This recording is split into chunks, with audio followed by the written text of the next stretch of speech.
sobre a vida deles, que possam receber de ti também, em nome de Jesus. Amém. Podem ir? Amém. Glória a Deus.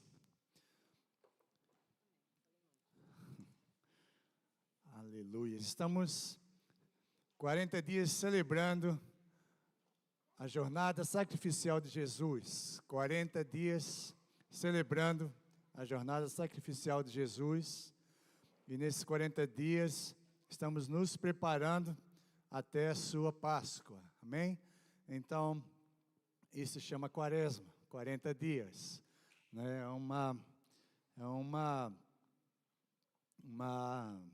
ação da igreja, desde antes da igreja católica, né? Então não é uma coisa da igreja católica propriamente dita, mas começou em 325, depois de Cristo, né? A igreja se preparando para a Páscoa, porque antes eram 3 dias só, né? De jejum, de oração, de preparação.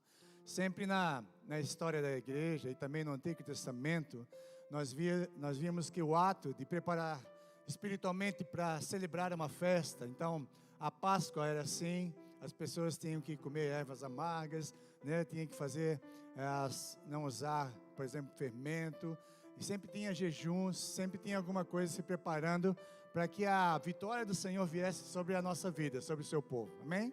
Então, quando nós celebramos e começamos a nos consagrar para um ato, pode ter certeza que esse ato vai ser glorioso em nossas vidas. Nós começamos a entender melhor. Então, nesses 40 dias também estamos pregando 7 semanas sobre a jornada de Jesus até, né? Hoje nós vamos falar sobre o Calvário e a morte de Jesus na cruz por nós, no texto de Marcos, no capítulo 15, versículo 1 a 47. Não vamos ler todo o texto, nós vamos ler alguns versículos, mas eu quero ler, então, Lucas 22, 19 e 20, diz assim: tomando o pão, deu graças e disse: isso é meu corpo, dado em favor de vocês, façam isso em memória de mim. Da mesma forma, depois da ceia, ele tomou o cálice, dizendo: esse cálice é a nova aliança no meu sangue, derramado em favor de vocês. Então, gostaria de estar orando nesse momento, mais uma vez. Quero convidar você a fechar seus olhos. Eu quero que você peça ao Espírito Santo de Deus, fala com Ele, peça assim: ó Espírito Santo de Deus, fala comigo nessa noite. Tenha liberdade de ministrar no meu coração. Embora o assunto que nós vamos falar é conhecido de todos nós, mas é uma mensagem poderosa do Senhor que transforma nossas vidas, daqueles que creem de todo o coração. Temos algumas lições que aprendemos nessa noite com a Tua Palavra, e que Teu Espírito Santo, que o Espírito Santo de Deus tenha liberdade. Então fale com Ele: Espírito Santo, fale comigo nessa noite. Eu abro meu coração para que Tu, Deus, ministre na minha vida poderosamente, trazendo entendimento, trazendo graça, trazendo o poder do Teu Espírito Santo, trazendo cura, restauração e até mesmo salvação. Tudo aquilo que nós precisamos do Senhor, nós encontramos no alimento da Tua Palavra, e que nessa noite possamos nos alimentar de Ti, porque a Tua Palavra diz que nem só de pão viverá o homem, mas de toda palavra que sai da boca do Senhor. E nós nessa noite abrimos a Tua Palavra, vamos ler a Tua Palavra, sabemos que vem direto do Senhor para nós. Então fala aos nossos corações, em nome de Jesus, amém? Aleluias. Está preparado? Amém? Está preparado? Aleluias. Louvamos o Senhor, exaltamos. Nosso coração está aberto para receber a semente da palavra. Então vamos falar hoje sobre o Calvário. Está em Marcos capítulo 15. Nesse texto aí, para nós entendermos, né, algumas coisas, eu vou estar dando uma breve palavra aí do contexto. Esse texto, né, começa aí, Jesus diante de Pilatos, mas um pouco antes, nós vemos o relato de Pedro, quando nega Jesus por 3 vezes, ok? Pedro nega Jesus por 3 vezes, E agora Marco, né, volta-se para Jesus e para dizer o que aconteceu, o seu julgamento.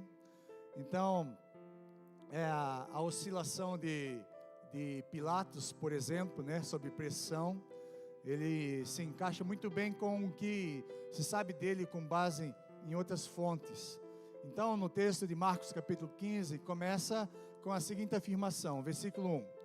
De manhã, bem cedo, os chefes dos sacerdotes com os líderes religiosos, os mestres da lei e todo o sinédrio chegaram a uma decisão. Qual decisão? Amarrando Jesus, levaram-no e o entregaram a Pilatos. Só para nós termos uma compreensão aqui do contexto, né, histórico aqui do fato, nós vimos que os judeus, à semelhança de outros povos subjugados pelo Império Romano, tinha certa liberdade, né, e autogestão sobre religião, e obviamente as leis locais estavam subordinadas às leis romanas. Então, essa certa liberdade ficou bem conhecida como Pax Romana, ou seja, né, era uma lei que eles podiam fazer desde que não infringisse a lei romana, mas somente o cidadão romano tinha acesso às cortes romanas. Então, assim como na Judéia e na Galileia, a maioria das disputas civis ou religiosas eram resolvidas na corte judaica. Entretanto, o sinédrio não tinha autoridade para executar o condenado. Por isso, Jesus é enviado pelo sinédrio sob a proteção da guarda para a Fortaleza Antônia, a fim de que o parecer, né, de comparecer diante de Pilatos. Então, aqui nós vemos que por isso que os fariseus, os líderes religiosos, não julgaram Jesus, porque eles não tinham essa autoridade. Quem tinha a autoridade de condenar, né, alguém eram os romanos. Então, por isso que Jesus foi levado pelos religiosos, pelo sinédrio, até Pilatos, que era o líder, né, ali, máximo supremo, junto com Herodes. Então, sendo assim, então Jesus é levado pelo sinédrio a Pilatos, mas Pilatos, ele não deseja assumir a responsabilidade, principalmente após receber a mensagem da sua esposa. A esposa de Pilatos, ela vai dormir e tem um sonho, e o sonho diz assim: não toque nesse inocente, não toque nesse inocente. Jesus era inocente. Então a mulher de Pilatos fala para ele: não julgue ele, porque você está julgando o inocente. Então então ele tenta enviar Jesus para Herodes Antipas, que o recebe, mas resolve e devolve, não resolve, aliás, o caso, né? E devolve para Pilatos novamente, Jesus para Pilatos, que concede então um clamor, que cede ao clamor da multidão e do andamento da execução. E aí Pilatos, você sabe muito bem, né? Quem devo julgar? A Barrabás ou a esse que vocês chamam de Jesus? Ele deixou para a multidão, né, condenar, porque ele queria tirar, né, a responsabilidade dele de fora. E aí então a multidão fala: solte Barrabás e crucifique Jesus. E aí então deixou a decisão com o povo. E aí Pilatos vai e lava as suas mãos, dizendo assim: não tenho responsabilidade nenhuma com esse inocente. Quem condenou eles foram vocês. Mas na verdade ele poderia soltar, né, e não condenar Jesus, mas tudo estava preparado para isso. Então Jesus é crucificado, e logo após o véu do templo se rasga, né, de alto a baixo. José de Arimateia pega o corpo de Jesus, enrola num lençol de linho e o sepulta num sepulcro novo. Então, nessa noite nós vamos aprender aí 5 lições, né, da vida e a morte de Jesus, revelam para nós. Então abra o seu coração. 5 lições vamos aprender desse texto de Marcos capítulo 15, do versículo 1 em diante. Agora vamos ler capítulo 15, versículo 4 e 5, que fala: o amor de Deus moveu Jesus até a cruz. Vamos ler? Marcos 4 e 5, diz assim, capítulo 15, versículo 4 e 5, diz: Então Pilatos lhe perguntou novamente: Você não vai responder? Veja de quantas coisas os estão acusando. Mas Jesus não respondeu nada. Amém? Está ali. Jesus não respondeu nada. E Pilatos ficou, o quê? Impressionado. Porque Jesus podia muito bem se defender. Jesus podia dizer naquele momento: eu não fiz nada, eles não têm prova contra isso, e parará e tudo mais. Mas Jesus ficou quieto. Amém? A gente vê várias vezes que Jesus, no meio de uma multidão, quando tentaram apedrejá-lo, quando tentaram matar, Jesus sempre saía, Jesus sempre se livrava, sempre falava de alguma coisa. Os fariseus várias vezes tentaram pegar Jesus para o matar, né? Então, quando levaram aquela mulher adúltera, né? Quando perguntaram sobre quem deve pagar imposto, várias vezes tentaram colocar Jesus, né, num lugar de autocondenação. Mas Jesus, naquele momento, ele simplesmente falava alguma coisa e eles não tinham com que acusar Jesus. Mas agora, nesse momento, Jesus fica quieto, porque tinha um propósito. Amém? Jesus fica quieto, porque agora tinha chegado a sua hora. E então ele não ia fazer nada para sair, né, daquele propósito, nada para se livrar da cruz.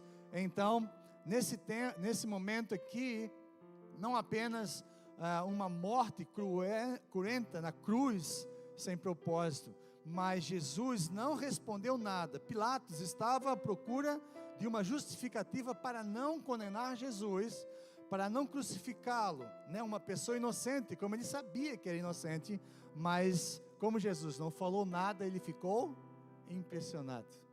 Por que esse homem não se defende? Por que esse homem não fala nada?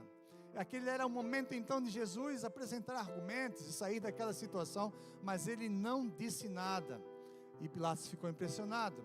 Então a maior lição que nós podemos tirar de tudo isso é que Jesus não foi uma vítima do Império Romano. Amém? Jesus, ele não foi uma vítima do Império Romano, e muito menos da injustiça do homem, mas ele, de forma soberana e livre, manifestou a graça maravilhosa e poderosa de Deus, e o seu amor incondicional. Isso é amor. Ele tem um propósito, e ele veio para isso.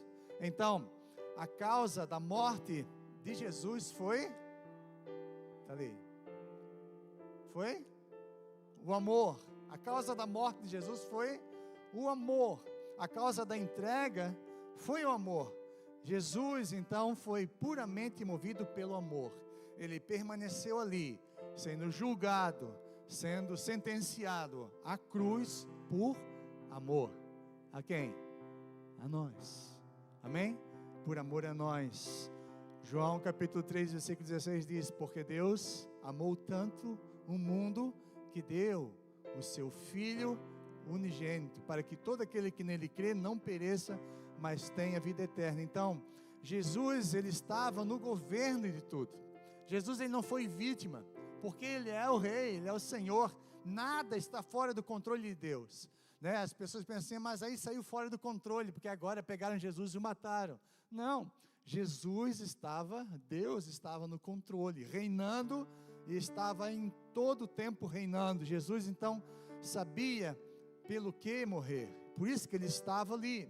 Em Marcos capítulo 10, versículo 45, diz assim: Pois nem mesmo o Filho do Homem veio para ser servido, mas para servir e dar a sua vida em resgate por muitos. Então ele deu a sua vida não foi tirada, ok? Não mataram Jesus, Jesus entregou a sua vida.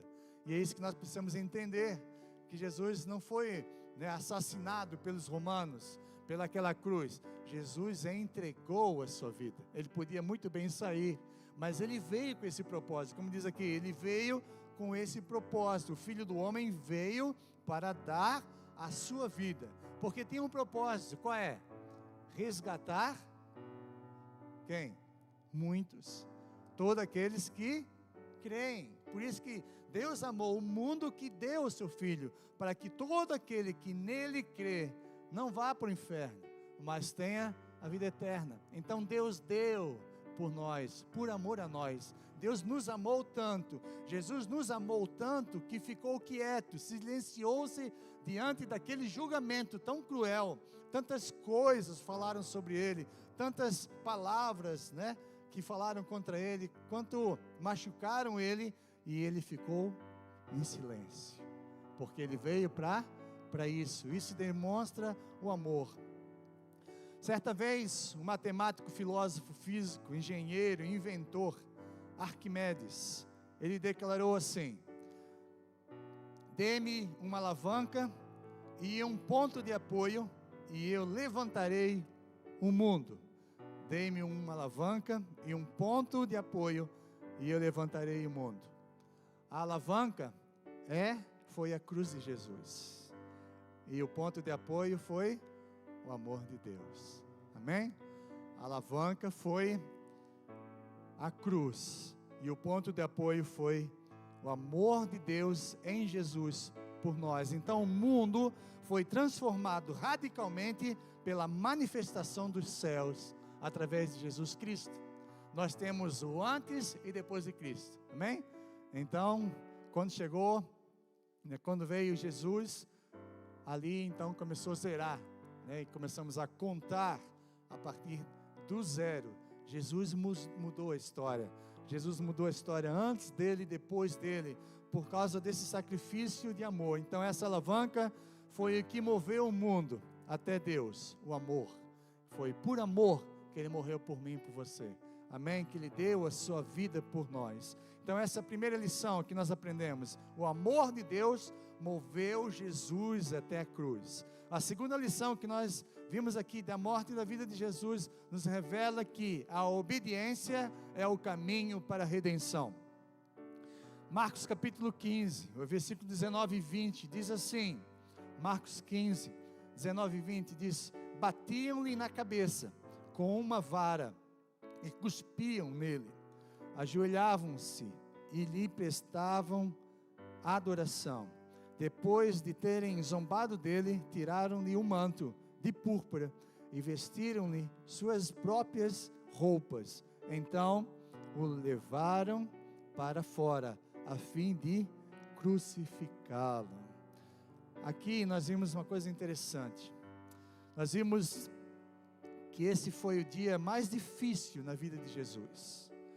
Ele foi humilhado e terrivelmente foi afligido pela maldade dos homens. E o apóstolo Paulo fala em Filipenses, no capítulo 2, versículos 5 a 8, diz assim: seja a atitude de vocês a mesma de Cristo Jesus, que embora sendo Deus, não considerou ser igual a Deus, era algo que se devia apegar-se, mas esvaziou-se a si mesmo, vindo a ser servo, tornando-se semelhante aos homens, e sendo encontrado em forma humana, humilhou-se a si mesmo, e Jesus foi obediente, até a morte, e morte de cruz. Então essa é a atitude que se espera de nós também, porque é isso que o apóstolo Paulo fala: seja a atitude de vocês como foi de Jesus, de humildade, de reverência, de obediência ao Pai. Então essa é a mesma atitude que devemos ter. E pessoas que não estão cheias de si, e que não estão apegadas a si mesmas, mas que estão dispostas a fazer a vontade de Deus. Deus está procurando homens e mulheres que sejam humildes e obedientes a Ele. Amém? Nós precisamos entender que a obediência deve fazer parte da vida cristã. E é isso que Deus nos chama a seguir os seus passos, em obediência.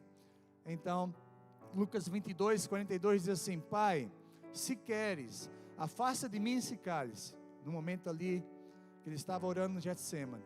Contudo, não seja feita a minha vontade, mas a tua. Amém? Que não seja feita a minha vontade. Porque a vontade de Jesus não era passar pela cruz. Mas por que ele passou? Porque ele foi obediente. Ele tinha uma missão. E a missão dele era obedecer ao Pai. Por mais difícil que seja, nós devemos entender que a obediência a Deus é o melhor caminho para nós. Amém? Para nós que somos cristãos, o melhor caminho é o caminho da obediência. Quando nós recusamos e desobedecemos a Deus, nós estamos trazendo punição para nós mesmos. Nós estamos trazendo coisas ruins para nós mesmos, porque o salário do pecado é morte. Desobedecer a Deus é pecar, é errar o alvo, como disse o apóstolo João. Então nós precisamos entender que nós precisamos nos submeter à vontade dEle. E quando você faz isso de coração, você experimenta coisas tremendas na sua vida. O foco então não é a nossa vontade, mas é a vontade de Deus. Jesus obedeceu até a morte. A obediência de Jesus redimiu toda a humanidade. E hoje nós somos frutos da obediência de Jesus. Eu e você somos salvos porque Jesus obedeceu. Já pensou sobre isso? Eu e você vamos para o céu porque Jesus obedeceu. Eu e você somos lavados dos nossos pecados porque Jesus obedeceu. Eu e você somos redimidos da nossa culpa. Uma coisa que mais atormenta a nossa vida é a culpa. Quando nós fizemos uma coisa errada, quando nós lembramos de coisas no passado, que nós ferimos alguma pessoa, que nós magoamos alguém, e que nós fizemos aquilo, e nós olhamos para isso, e isso nos traz uma culpa terrível. Até mesmo as pessoas que fazem coisas terríveis na sua vida, quando elas são sentenciadas, vem culpa sobre elas. O que mata muitas pessoas hoje é a culpa.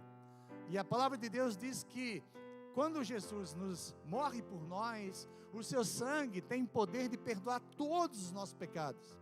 E a Bíblia diz que todos os nossos pecados são cancelados. Todo escrito de dívida contra nós é totalmente cancelado. O diabo não pode mais apontar para nós, nos acusando dos pecados que nós fizemos, desde que nós nos arrependemos e fomos lavados pelo sangue de Cristo. Então o sangue de Cristo tem poder de nos tornar brancos como a lã.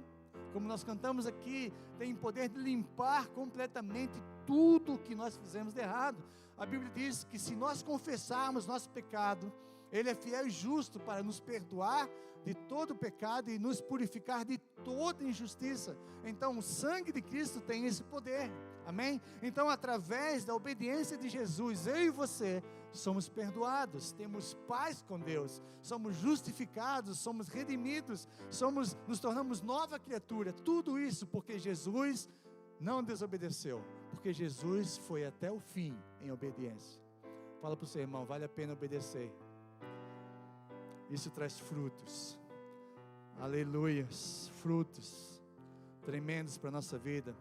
Mateus capítulo 7, versículo 21 diz assim para nós, olha bem o que diz a palavra de Deus. Depois de Jesus pregar o Sermão do Monte, capítulo 5, 6 e 7 de Mateus, no final ele vai dizer uma coisa interessante para nós. Nem todo aquele que me diz, Senhor, Senhor, entrará no reino dos céus, mas apenas aquele que faz, amém? Aquele que faz. Quer entrar no céu? Faça a vontade de Deus, não é só falar, porque diz assim, todo aquele que diz Senhor, Senhor, nem todo aquele que diz Senhor, Senhor. E às vezes nós cantamos Senhor, falamos, ai Jesus, que lindo que o Senhor é, ai Senhor, que mas não adianta nada, nós saímos daqui e desobedecemos a Deus, e vivemos no pecado, porque foi os nossos pecados que levaram Jesus para a cruz. Então, quando eu vivo deliberadamente no pecado, eu mostro que eu não tenho Jesus como Senhor da minha vida. Porque não dá para separar entre palavra e atitude. Quando eu digo que creio em Deus, essa fé vai se transformar em atitudes, em ações. Então não adianta dizer, eu confio no Senhor, eu exalto o Senhor, quando na verdade eu estou vivendo a minha própria vida, fazendo a minha própria vontade. E é no Pai Nosso que Jesus nos ensina isso. Seja feita a tua vontade, assim na terra como é no céu. Seja feito qual vontade? A minha vontade? A sua vontade? É? Não, a vontade de Deus. Você sabe qual é a vontade de Deus para a sua vida? Sabe? E se sabe, tem obedecido? Boa pergunta. Mas pense nisso. Essa é a segunda lição. A terceira lição, que nos mostra que, da morte e vida de Jesus, revela então a terceira lição: a decisão de Jesus tem impacto eterno para todos. Em Marcos capítulo 15, versículo 26 e 27, diz assim, Marcos 15, 26 e 27 e 28, isso, e diz assim: e assim estava escrito na acusação, não, esse é 26, na acusação contra ele, o rei dos judeus, e com ele crucificaram 2 ladrões, um à sua direita e outro à sua esquerda, e cumpriu-se a escritura que diz: ele foi contado entre os transgressores. Ele foi contado entre os transgressores. Então, no contexto aqui do Antigo Testamento, contar com os transgressores significa ser associado com os pecadores. Ele foi associado com os pecadores. Então, historicamente, Jesus foi crucificado entre 2 ladrões. Em Lucas 23 vai falar mais sobre isso, cumprindo essa profecia de forma literal. Do ponto de vista então teológico, essa identificação com os pecadores tem um significado mais profundo. Jesus, que não tinha pecado, assumiu o lugar dos pecadores e sofreu o castigo que lhes era devido. Então, essa identificação revela também o caráter redentor do sacrifício de Jesus. Então, ele foi tratado como pecador, para que os pecadores fossem tratados como justos. Amém? Ele foi tratado como pecador.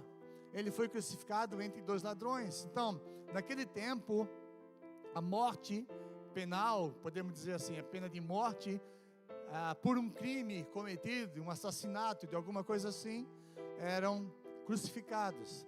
Então, a crucificação fazia parte da punição romana, do castigo da pena romana de morte. Então, por quê? Quando se levantava um bandido, um marginal, um criminoso, ele era sentenciado à morte de cruz, ele era levantado para que todos passassem, era no monte. Então, ficava muito bem visto assim, aquele homem sendo crucificado ali, e todos olhavam e falavam assim: esses caras aí fizeram coisa muito ruim, esses caras aí são mal mesmo, eles precisam morrer na cruz. Era a sentença, para dizer assim: quem matar alguém vai ser levado à cruz também. Aí, vocês acham que a turma queria matar alguém lá? Por quê? Porque sabia o que era sofrer na cruz. Eles sabiam o que eles iam passar na cruz. E Jesus então, ali, foi levado como um criminoso. E ele não tinha pecado nenhum. Nada encontraram em Jesus. Todos que foram procurar na vida de Jesus, foram tudo acusações falsas. Acusações que ele não tinha feito nada. A Bíblia diz que não teve dolo nenhum, que não houve pecado nenhum. O próprio Pilatos diz: esse é um inocente, por que nós vamos acusar ele? Lá no Sinédrio nós vimos que eles estavam acusando Jesus por causa da inveja. Os religiosos da época crucificaram Jesus simplesmente por causa da inveja, porque os discípulos dos fariseus, dos escribas, estavam seguindo Jesus agora. Então tinha uma grande multidão seguindo Jesus por causa dos milagres, da palavra que ele falava, do poder que ele tinha. Então todo mundo começou a seguir Jesus, e a igreja dos fariseus começou a ficar vazia, e a igreja de Jesus começou a encher. E por causa da inveja, então o que nós vamos fazer? Vamos acabar com a igreja do outro, vamos acabar com a festa do outro, vamos acabar com o líder da outra igreja, vamos acabar com ele, tirar ele do caminho. Então, era um plano, diabólico, mas é um plano que eles pensavam que ia resolver o problema, não é assim? Pensaram: vão resolver o problema, acabamos com Jesus, acabou a história. e daí a gente segue com a nossa igreja, eles voltam tudo para cá, a gente começa a fazer festa, vai começar a entrar mais dízimo, vai começar a entrar mais dinheiro, vai começar a entrar mais gente, eles vão acreditar mais em nós, porque Jesus está atrapalhando a festa, Jesus está atrapalhando a nossa vida. Quando Jesus entra na nossa vida, tem muita gente que não gosta, sabe disso? Porque você começa a ser abençoado, você começa agora a vir para a igreja, você não está mais naquela turminha lá, né, aprontando, isso começa a incomodar as pessoas. A nossa vida com Jesus incomoda os outros, você sabe isso, né? Tem gente que fica incomodado com a gente só porque a gente é cristão, só porque a gente tem Jesus. Isso é normal, isso é na escola, isso é no trabalho. As pessoas começam a levantar calúnia sobre nós, começam a nos perseguir. Esse crentinho aí está dizendo isso, aquilo, outro. A luz incomoda as trevas. Jesus, ele veio para os seus, mas isso incomodou as pessoas. Por quê? Quando chega a luz, o pecado começa a aparecer, não é? Quando chega alguém que faz o certo, aqueles que estão lá no pecado começam a dizer, esse cara está atrapalhando nós. Antes aqui a gente fazia festa, fazia tudo o que queria, agora que esse cara aqui está atrapalhando, a gente tem que tirar de fora. É mais ou menos assim, e pior, porque Jesus foi contado então entre os pecadores. Veja só o que Lucas narra no diálogo aqui entre Jesus e os ladrões. Lá em Lucas capítulo 23, versículo 40 a 43, diz assim: mas o outro criminoso o repreendeu dizendo, você não teme a Deus, nem estando sob a mesma sentença? Nós estamos sendo punidos com justiça, porque estamos recebendo o que os nossos atos merecem, mas este homem não cometeu nenhum mal. Então ele disse, Jesus, lembra-te de mim quando entrares no teu reino. Jesus lhe respondeu, lá na cruz, estava conversando lá, Jesus e esse homem que estava à direita.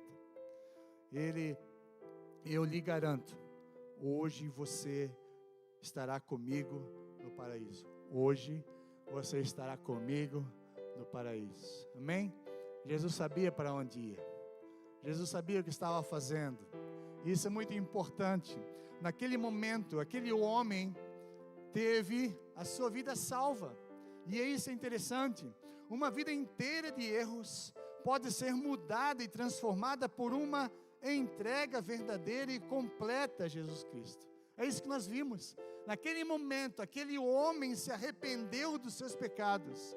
Olhou para Jesus e disse, Jesus, lembra de mim quando você entrar no paraíso. Jesus falou, hoje mesmo a gente vai estar junto lá.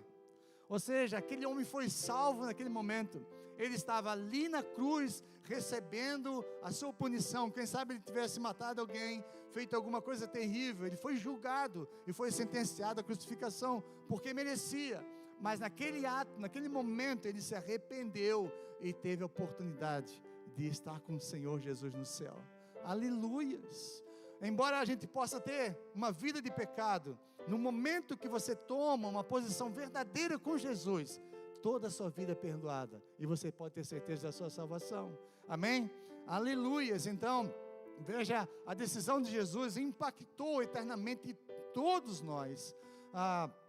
Léo Bigger diz assim, deixe que Deus molde a sua vida e não permita que a vida o deforme. Você não está longe, tão longe que a mão de Jesus não possa te alcançar. Amém? Tem pessoas que dizem assim, eu já fiz tanta coisa errada que para mim não tem jeito. Fala para o seu irmão, tem jeito sim. Amém? Não existe pecado que Jesus não possa perdoar. Não existe culpa que Jesus não possa tirar. Não existe nada que o amor de Deus não possa transformar a nossa vida. Então, abra seu coração nessa noite. Contudo, versículo de João, capítulo 1, versículo 12 e 13. Contudo, aos que o receberam, aos que creram em seu nome, deu-lhes o direito de se tornarem filhos de Deus, os quais não nasceram por descendência natural, nem pela vontade da carne, nem pela vontade de algum homem, mas nasceram de Deus. Aleluias, amém? Deu-lhes o direito de serem filhos de Deus. Hoje somos filhos amados. Aleluia. Fala para o seu irmão, você é um filho amado. Se você recebeu Jesus, se você aceitou Ele, você é um filho amado. Isso que é a promessa da palavra, os que o receberam. Jesus veio para os seus, mas os seus não o receberam. Está no versículo 11 do capítulo 1 de João. Mas quantos aqueles que o receberam, esses se tornaram filhos de Deus, por direito, amém? Dê-los o direito, a legalidade. É quando você pega uma criança, né, você vai adotar ela, e aí você pega essa criança, traz para casa, e aí você leva no cartório, e agora você coloca um nome nela, e você diz assim, agora essa criança pertence à família fulano de tal, por direito, legalidade, todos os bens do pai, tudo aquilo que o pai tem, que a família tem, passa a ser por direito do filho também adotado, sabe disso? Esse é o direito legal que nós temos quando nós fomos adotados por Deus. Quando você aceitou Jesus como Senhor e Salvador da sua vida, fomos adotados. Éramos filhos das trevas e passamos a ser filhos de Deus. E agora todas as bênçãos que foram reservadas pelos filhos de Deus, vêm sobre nossa vida também, por direito. Amém? Direito concedido esse por Deus, a mim e a você. Então Ele te chama a fazer parte dessa família. E nós precisamos, nós não somos obrigados a fazer parte, mas você pode, se você crer, né, de todo o coração, porque você tem a livre-arbítrio, a ser abençoado. E isso impactou profundamente a humanidade. E isso, o sacrifício de Jesus, a decisão de Jesus na cruz, impacta também a minha vida e a sua, eternamente. Amém? Não só nessa vida, mas por toda a eternidade. Aleluias. Quarta lição que nós aprendemos aqui da vida e morte de Jesus, revela para nós o acesso direto para Deus está aberto. Amém? O acesso direto para Deus está aberto. Marcos capítulo 15, versículo 34 diz assim: por volta das 3 da tarde, Jesus bradou em alta voz: Eloi, Eloi, lama sabachthani, que significa: meu Deus, por que me abandonaste? Essa expressão demonstrada por Jesus, demonstra uma profunda dor que ele sentiu. A dor. O Filho de Deus, que desde a eternidade estava em comunhão com o Pai e com o Espírito Santo, ele experimenta algo que jamais poderia imaginar. Sabe qual é a maior dor que Jesus sentiu? Foi essa. Jesus então experimentou a solidão. O Pai virou as costas para ele. A Bíblia diz que por causa dos pecados que Jesus assumiu sobre si, o Pai não podia olhar para ele. O Pai virou as costas. O Pai virou a face. E quando Jesus viu isso, ele pergunta: Pai, por que o Senhor me abandonou? A maior dor que Jesus teve foi perder a comunhão com o Pai e com o Espírito. E se você não entende isso, você não entende a dor de Jesus.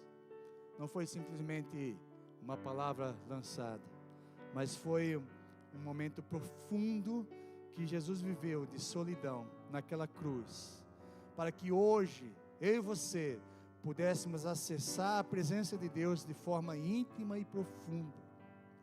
Você só pode entrar na presença de Deus porque Jesus morreu por nós, porque Jesus assumiu os nossos pecados sobre Ele.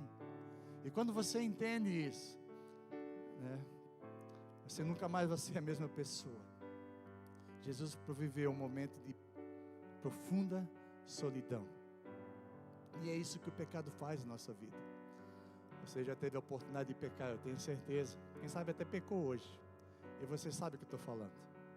Uma pessoa que pecou, ela sente a pior pessoa do mundo. A maior solidão de não ter a presença de Deus na sua vida. É que na verdade nós vivemos o mundo, vivemos tanto tempo assim que nós nos acostumamos assim. Mas quando você conhece a Jesus, tem uma profunda comunhão com Ele, você nunca mais quer pecar. Você nunca mais. E se pecar, você rapidamente quer consertar para estar na presença de Deus. Porque não existe melhor lugar no mundo que ter a presença de Deus na sua vida. Marcos capítulo 15, versículo 37 e 38 diz assim: mas Jesus, com um alto brado, expirou, e o véu do santuário rasgou-se em duas partes, de alto a baixo.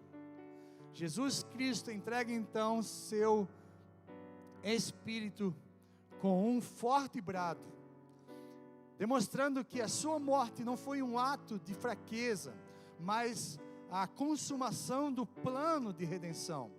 O rasgar do véu do santuário de alto a baixo simbolizava que a barreira entre Deus e os homens foi removida. É isso que significa. Quando foi feito o tabernáculo, quando foi feito o templo, para dividir o lugar santo, o lugar santíssimo, onde ficava a arca e a presença de Deus se manifestava, tinha um véu. E não era um véu fininho, não. Só para nós entendermos esse véu, essa cortina, para rasgar ele, se pegar assim e rasgar ele, precisava de amarrar 2 cavalos, um em cada lado, e puxar com toda a força. Imagina quão grossa é essa cortina, quão grossa é esse véu, porque era ali, dali para frente, só o sumo sacerdote podia entrar uma vez por ano e não sem sacrifício. Ele teria que fazer um sacrifício pelo povo, por ele e pelo povo. Um cordeiro tinha que ser morto, e ele então, por causa da morte do cordeiro, ele podia entrar naquele lugar para aspergir o sangue sobre ali a arca da aliança, que tinha 2 querubins, a tampa do propiciatório. O sangue era colocado ali, vinha um anjo do Senhor e aí consumia aquele sangue, uma vez por ano. Um homem, sumo sacerdote, que era da tribo de Levi, Arão, somente, mais ninguém, nem eu, nem você, nem um judeu, ninguém podia entrar naquele lugar. Mas agora, por causa do sacrifício de Jesus, eu e você podemos entrar também, amém? Quando o véu foi rasgado, simboliza que eu e você, todo homem, através do sacrifício de Cristo, pode entrar nesse lugar, na presença de Deus, no Santo dos Santos, falar com Ele diretamente. Nós não precisamos mais intermediadores, o único meio que nós precisamos é Jesus, amém? Se você quer pedir perdão, você não precisa vir para mim, pastor, ora por mim, me perdoa. Eu não posso fazer isso. Quem pode perdoar você é Jesus. Você pode ir diretamente a Ele, desde que você tenha um coração arrependido e creia que o sacrifício dele é suficiente para perdoar você. Você dobra o seu joelho, em pranto, em choro, ou sei lá, com o coração quebrantado e contrito, e fala: Jesus, me perdoa. E Ele vem e perdoa você, e Ele lava você, e você pode entrar então na presença dEle. E é isso que nós aprendemos. Então, antes, como eu disse, somente o sumo sacerdote podia entrar no Santo dos Santos uma vez por ano, mas com a morte de Jesus, o acesso direto a Deus foi concedido a todos os que creem. E esse evento representa então o fim do antigo sistema, da antiga aliança. Por isso que o sangue de Jesus é o sangue da nova aliança, amém? A antiga aliança, o Antigo Testamento passou, era animal, tinha que ir no templo, tinha que ir no Santo dos Santos, era um lugar físico. Mas agora, qualquer lugar que você pode estar, através de Jesus, você pode entrar na presença dele. Por isso que Jesus falou para aquela mulher samaritana, ele diz assim: chegou o tempo que os verdadeiros adoradores adorarão o Pai em espírito e em verdade, amém? Ou seja, em qualquer lugar você pode adorar a Deus, desde que entre através de Jesus. E é isso que Jesus fez por nós, abriu esse caminho.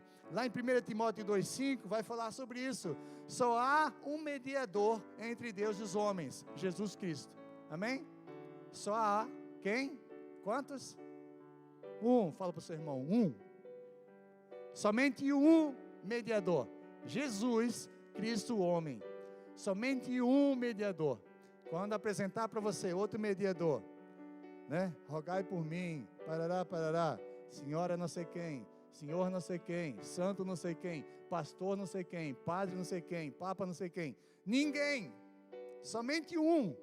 A Bíblia diz que só existe um caminho, o caminho, e o caminho é Jesus, amém? O verbo, palavra, artigo definido, ok? O caminho, a verdade e a vida.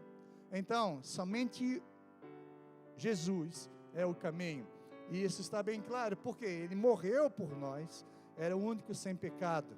Portanto, lá em Hebreus capítulo 10, versículo 19 e 20, diz assim: portanto, irmãos, temos plena confiança. Para quê? Para entrar aonde? Onde é que é esse lugar?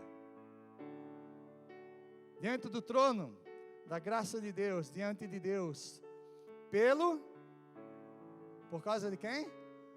Pelo sangue de Jesus, por um novo e vivo caminho que Ele nos abriu por meio do véu, isso é, do seu corpo ali na cruz, sacrificado por nós. Então, Ele morreu a nossa morte para que nós pudéssemos viver a sua vida.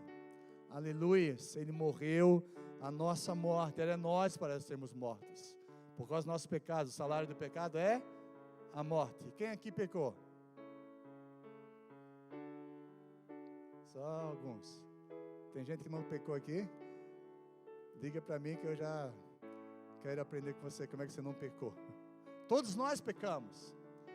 E o que temos que fazer então? Como é que vamos pagar isso? Como?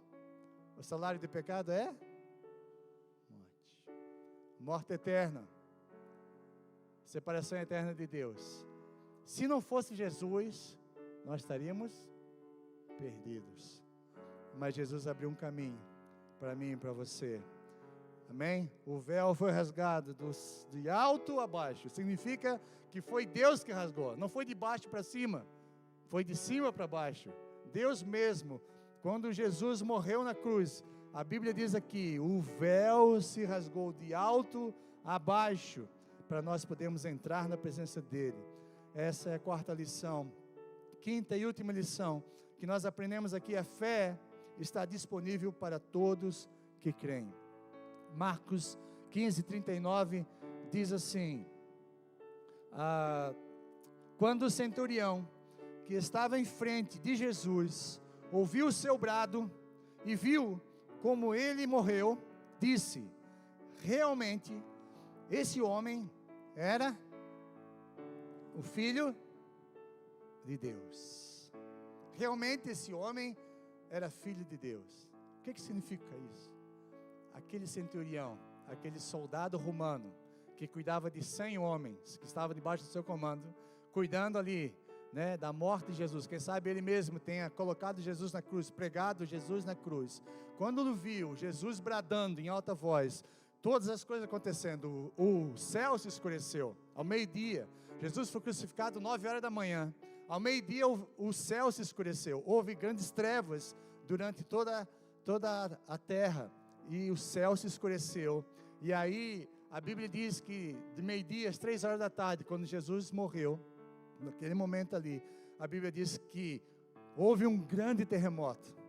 Os mortos ressuscitaram. Está lá em Mateus. Mortos ressuscitaram. Naquele momento que Jesus morreu, grandes efeitos nos céus, na terra, muitas coisas aconteceram. Naquele momento ali, as pessoas estavam tudo morrendo de medo. Mas aquele homem olha para Jesus e diz, verdadeiramente, esse homem é Filho de Deus. Quem disse isso antes? Quando Jesus perguntou, quem vocês dizem que eu sou? Quem falou? Pedro disse o quê? Tu és o Cristo, Filho de Deus. E Jesus falou para Pedro, não foi carne e sangue que revelou isso para você, mas foi meu Pai que está no céu. Pedro, naquele momento, teve uma revelação no céu. E nesse momento, a mesma coisa aconteceu com o centurião. E quando ele disse, realmente esse homem é Filho de Deus, aquele homem se converteu. Aquele homem, no momento da morte de Jesus, reconheceu que Jesus era Filho de Deus. Então, aqueles que participaram da crucificação de Jesus, tiveram a oportunidade de perceber que não era apenas um homem que estava na cruz, como os outros dois. Estava ali o próprio Jesus, o próprio Filho de Deus. E essa afirmação foi poderosa. Em alguns momentos, então, Jesus havia sido reconhecido como Filho de Deus. E agora, um oficial gentil se torna alguém que está diante da verdade mais poderosa do mundo, que Jesus é o Filho de Deus. Então, como diz em 1 João 4,15, se alguém confessa publicamente que Jesus é Filho de Deus, Deus permanece nele e ele em Deus. Aleluias! Esse homem se converteu. Naquele momento, o homem que tinha colocado Jesus na cruz se converte ao ver como Jesus tinha morrido. O brado de Jesus, olhando realmente para Jesus naquele momento.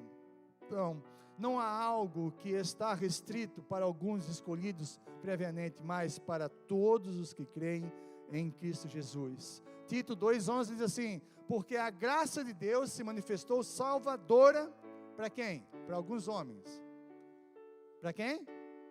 Todos os homens. A graça de Deus se manifestou salvadora para todos os homens. Então, quem nele crê, João 3,18 diz: quem nele crê não é condenado, mas quem não crê já está condenado, por não crer no nome do Filho unigênito de Deus. Aleluias. Quando você entende essa verdade, transforma a sua vida. Você nunca mais vai ser a mesma pessoa. Amém? Nós estamos falando de religião. Nós estamos falando de uma forma religiosa de viver, alguma coisa assim.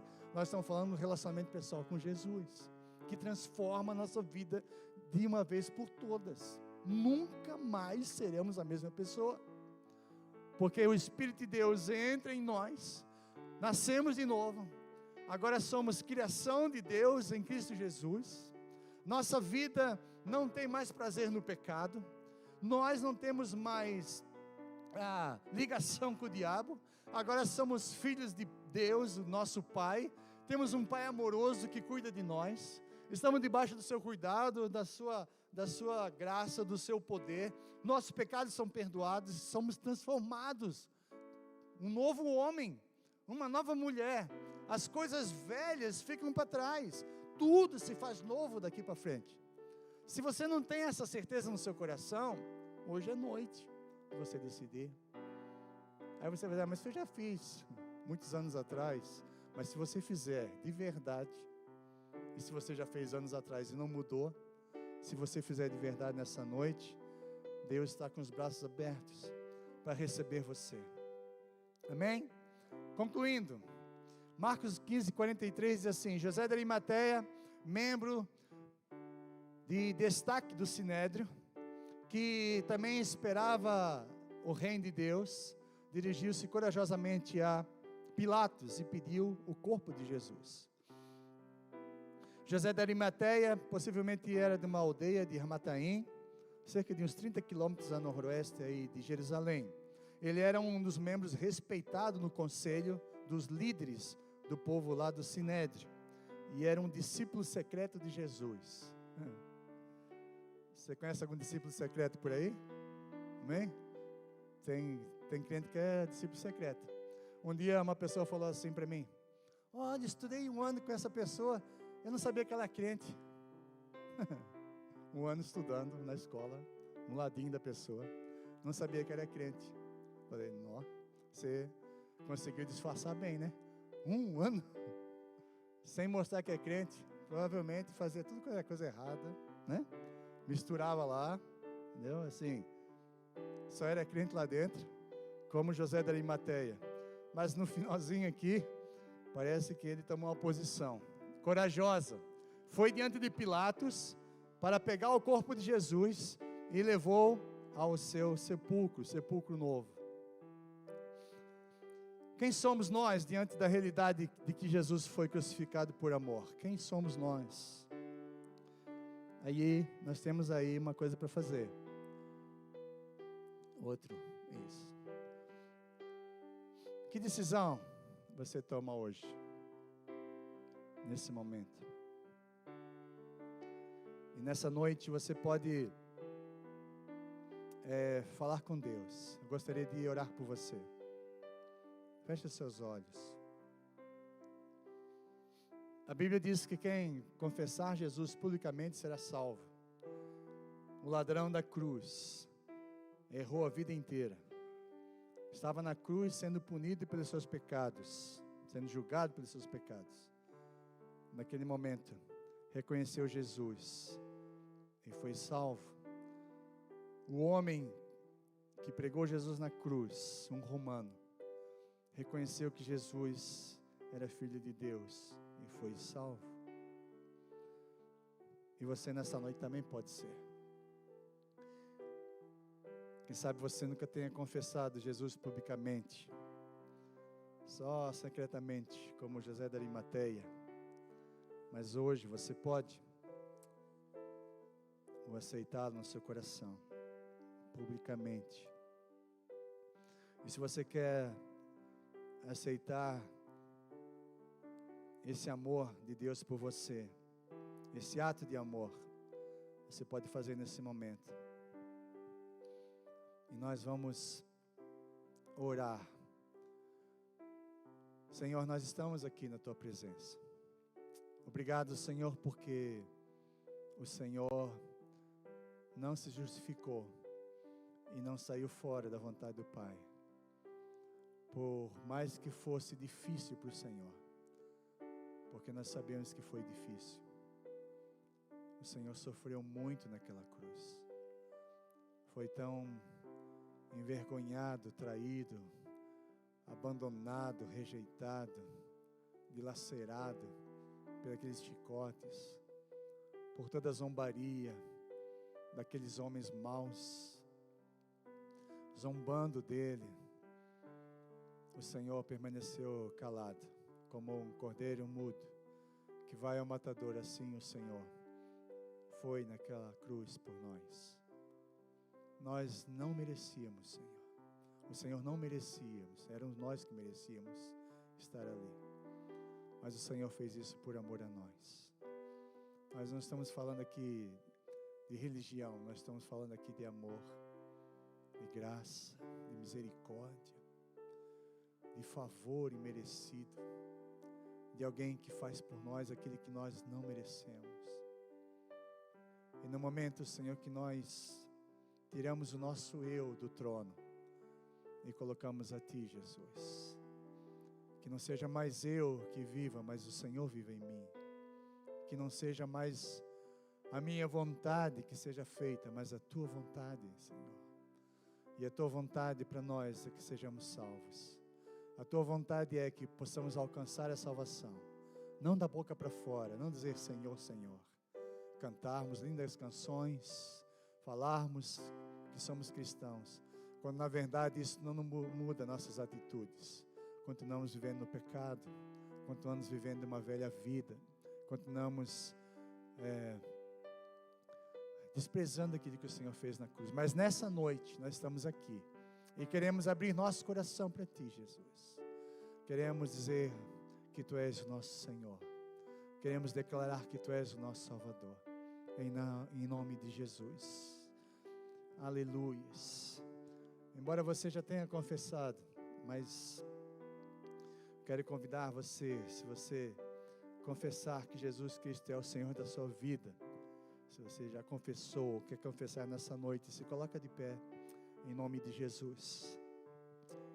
Se coloca de pé em nome de Jesus.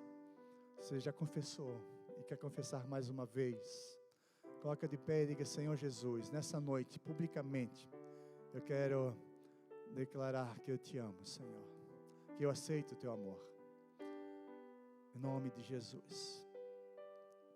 Eu quero convidar de novo, se você já confessou ou quer confessar nessa noite, Jesus, se coloca de pé, porque a palavra de Deus diz: aquele que confessar publicamente será salvo, será transformado. Eu quero convidar você mais uma vez. Não tenha dúvida no seu coração. Deus está aqui para transformar nossas vidas. Ele não quer te constranger a nada. Ele só quer que você o declare, que você não tenha vergonha dele, que você não diga: eu tenho vergonha, não, deixa eu quieto aqui. Jesus nos convida a tomar uma posição de coragem, como aquele José da Arimateia foi lá corajosamente, sabia que estava colocando a sua vida em risco. Agora ele deixou de ser um crente secreto, passou a ser um cristão com coragem, diante dos apelos do mundo, diante da dificuldade, diante de declarar: Senhor Jesus, Tu és o meu Senhor. Eu declaro nessa noite que Tu morreste por mim mais uma vez, por isso me coloco em pé. Eu quero dizer, Senhor, que eu aceito o Teu sacrifício naquela cruz. Eu aceito o que o Senhor fez por mim, Senhor. Eu aceito o teu amor por mim. O Senhor podia ter desistido, mas não desistiu. O Senhor podia ter saído fora, mas não saiu. O Senhor enfrentou, ó Deus, não de boca, nem de palavras, mas de fato, de verdade. O Senhor demonstra seu amor por mim naquela cruz. E nessa noite eu declaro mais uma vez que eu quero confessar a Ti, Senhor, como Senhor da minha vida, como Salvador da minha vida.